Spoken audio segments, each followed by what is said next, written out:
Suceden los últimos días con intensidad, con mucha frecuencia, las reuniones, las presentaciones, las negociaciones y pensar cómo solucionar el problema que aqueja a las ISAPRES, que es el sector privado de atención de salud, no sé si el sistema de seguro privado de la salud. ¿Por qué? Bueno, porque sabemos que hay un fallo de la Corte Suprema, que hay que cumplirlo y que si es que se da cumplimiento en las cifras que se han filtrado, 1.400 millones de dólares, la propia industria dice no hay ni una posibilidad que nosotros cumplamos, no nos dan la espalda financiera. Y eso traería consigo, bueno, si colapsa el sistema privado, sabemos que no son solamente los 3 millones y tanto de chilenos que están en ese sistema, sino que probablemente complicarían al sector clínico, que no son las clínicas grandes, más famosas y más lujosas, sino que el sector privado de atención, que atiende mucho a FONASA también. Entonces, hay riesgo de colapso o riesgo de contagio del sistema de salud completo, que la verdad que nadie lo quiere, nadie. Pero hay que solucionar el problema porque hay un fallo. Bueno, vamos a conversar con Juan Luis Castro, senador del Partido Socialista, integrante de la Comisión de Salud, que ha estado en muchas de estas reuniones, que me imagino que, como conoce al dedillo este problema, también está muy preocupado y desvelado tratando de ver cuál es la solución que sea lo más beneficiosa para la sociedad en general, sea público o privada, para las personas. Juan Luis Castro, buenas noches, gracias por recibirnos. Buenas noches, Matías, gusto saludarle. Igualmente, pues. Me imagino que ocupa buena parte de la preocupación, porque además usted, colegio médico, médico de profesión, conoce el paño, como se dice, conoce además, probablemente no le cuentan o no se proyecta ni se imagina lo que pudiera pasar, sino que lo conoce lo que pudiera pasar. ¿Cómo está viendo el problema usted? Bueno, el fallo de la Corte Suprema hace justicia para 3 millones de personas, porque hay que recordar, Matías, que desde hace ya varios años los propios clientes de la ISAPRE han ido a la justicia a reclamar por el alza de precios de sus planes. Recordemos que año a año se suben los precios, esto se ha considerado abusivo, la gente ha ido a la justicia, le ha ido dando la razón, y hay un dato que es importante: el 95% de las causas que llegan a la Corte Suprema son de las ISAPRE. Y por eso uno puede entender por qué el máximo tribunal hace 3 meses dijo, mire, basta, aquí hay que poner orden de una vez por todas, y aplicó una tabla de factores de riesgo, que es el factor de sexo y edad, que modifica año a año los precios, ¿verdad?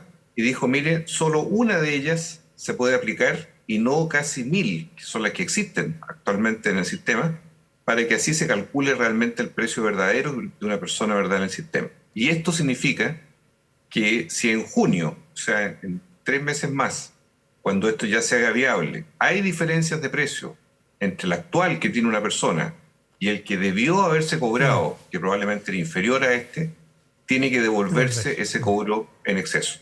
Eso es lo que dice la Corte Suprema. En este intertanto, las ISAPRE primero pidieron en diciembre una mesa de diálogo, en enero se hizo la mesa, a fines de enero ellos se retiraron de la mesa y hoy dicen sí, estamos de acuerdo en volver a dialogar.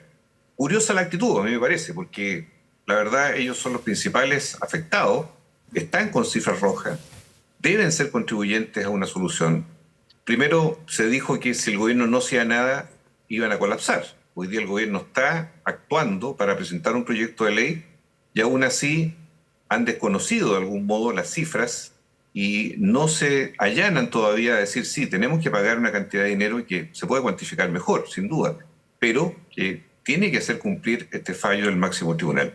¿Qué es lo que yo desprendo de esto? Que estamos en un momento crucial porque tiene que haber un grado de acuerdo razonable. En eso la sede legislativa quiere ayudar, pero aquí es importante clarificar que no va a haber gasto fiscal para pasarle un cheque a la ISAPRE para pagar sus deudas, no puede, ni lo piden ellos tampoco. Segundo, tiene que haber justicia a la gente que se le cobró de más, y en eso los menores de 2 años, la mujer en edad fértil, la gente con enfermedades graves o preexistencias, tienen que tener un cauce de solución. Todo esto indica que el modelo que nos acompañó estos 40 años, obviamente se agotó, y tenemos que dar paso a una nueva forma de aseguramiento privado. Esto no quiere decir que haya estatismo, como se ha dicho por algunos, no. Lo público y lo privado tienen que coexistir, pero la columna vertebral es pública, porque atiende al 80% de la población. Entonces, en ese sentido, Yo creo que estamos en las semanas cruciales para que el gobierno ingrese un proyecto, para que las ISAPRES se abran definitivamente a entenderse y lograr hacer cumplir lo que dice la justicia y aceptar un nuevo modelo, pero también para que haya condiciones nuevas de cómo damos salud a la población con estas dos grandes murallas chinas que existen hoy día. La gente que está en el sistema público tiene listas de espera graves y largas, con mucho tiempo de duración, y la gente que está en el mundo privado tiene un precio sobredimensionado en sus planes de salud. Esos son los dos problemas hoy día que coexisten y que tenemos que resolver. He escuchado hoy día la Asociación de Clínicas, que es la prestación de salud privada, que no son solamente las clínicas más grandes, más conocidas o más lujosas, sino que a lo largo de todo Chile son centros médicos privados, muchos de ellos. Se atiende el 52% de las personas que ellos atienden vienen de FONASA, vienen del sector público.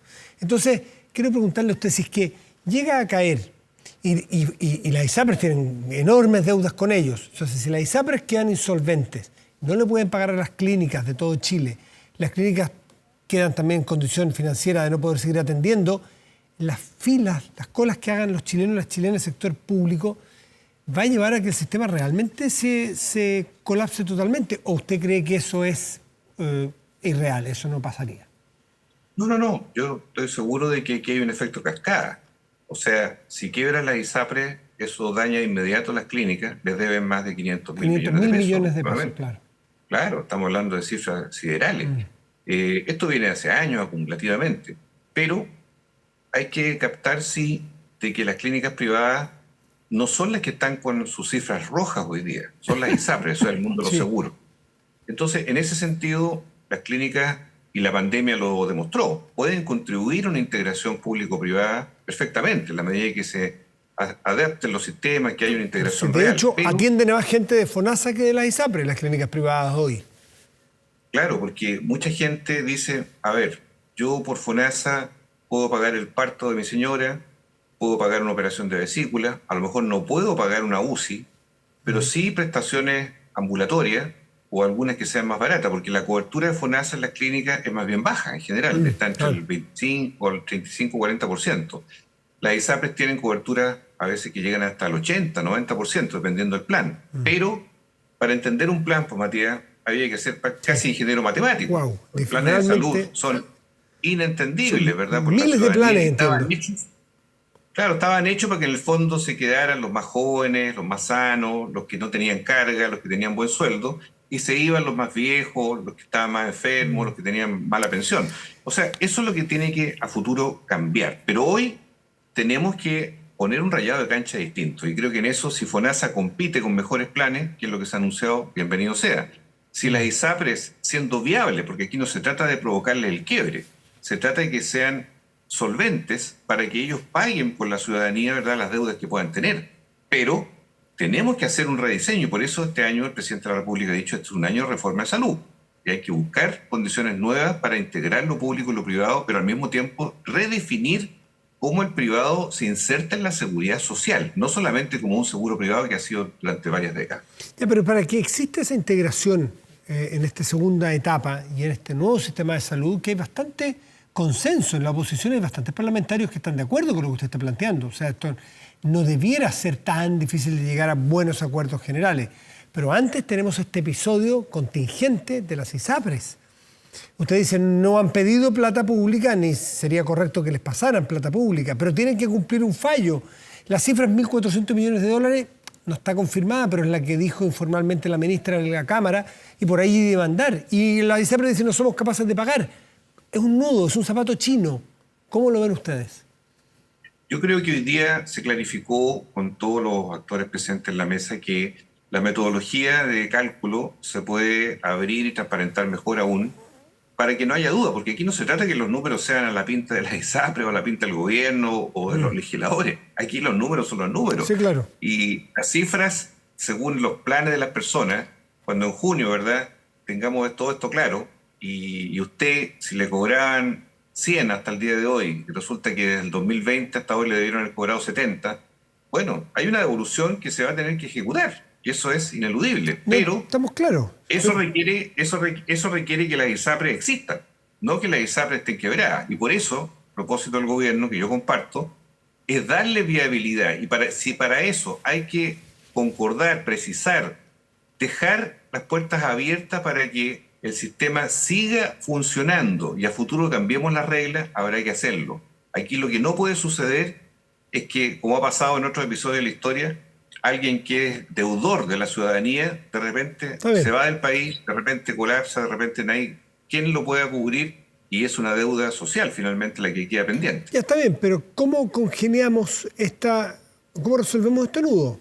Las ISAPRES tienen que pagar, tienen que cumplir, sí, como todos los chilenos, los fallos, pero ¿y si no les alcanza?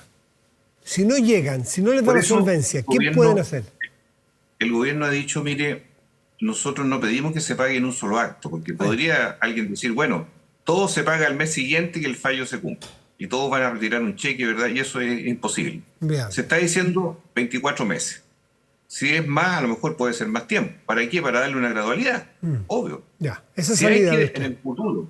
Claro, si hay que cambiar los precios base en el futuro, también habrá que hacerlo. A lo mejor incluso, se dijo hoy día, puede que suban los precios de los planes, pero la gente debe tener libertad y opciones. O sea, si una persona hoy día que gana 1 millón de pesos, que tiene 4 cargas familiares, que paga entre 80 y 100 mil pesos al mes por la salud, y hoy día está en un ISAPRE, y mañana dice, mire, a lo mejor me conviene irme al FONASA de cobertura nueva, porque ahí mis 80 a 100 mil pesos van a estar mejor utilizados, voy a tener un plan de buena cobertura hospitalaria, en fin.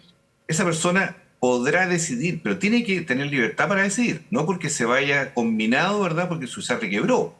Entonces, esa gradualidad, 2 años, a mí me parece razonable, podría ser un poquito más incluso, pero que la gente sepa que se le va a pagar la deuda y a la vez sepa que su ISAPRE va a existir y yo tener libertad para decidir dónde me voy después. Creo que por lo menos hay que conjugar todos esos factores y eso es lo que se busca en el proyecto de ley. ¿Y usted y su sector están de acuerdo con que a futuro, en un contexto distinto, en una planificación distinta, debe convivir el sector público y el privado de prestación de salud?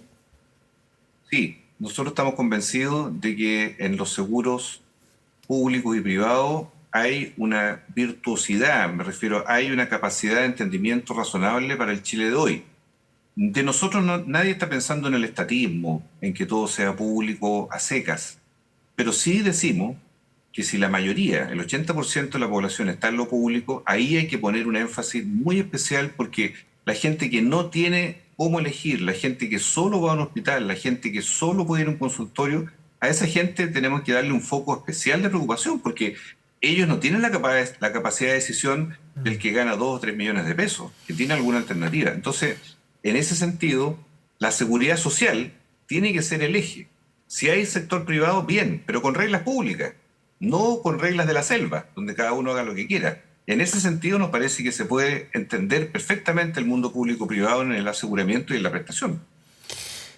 Juan Luis Castro, senador del Partido Socialista, integrante de la Comisión de Salud, muchas gracias como siempre por su tiempo. Que esté muy bien. Gracias, Matías. Buenas noches. Buenas noches. Hacemos una pausa.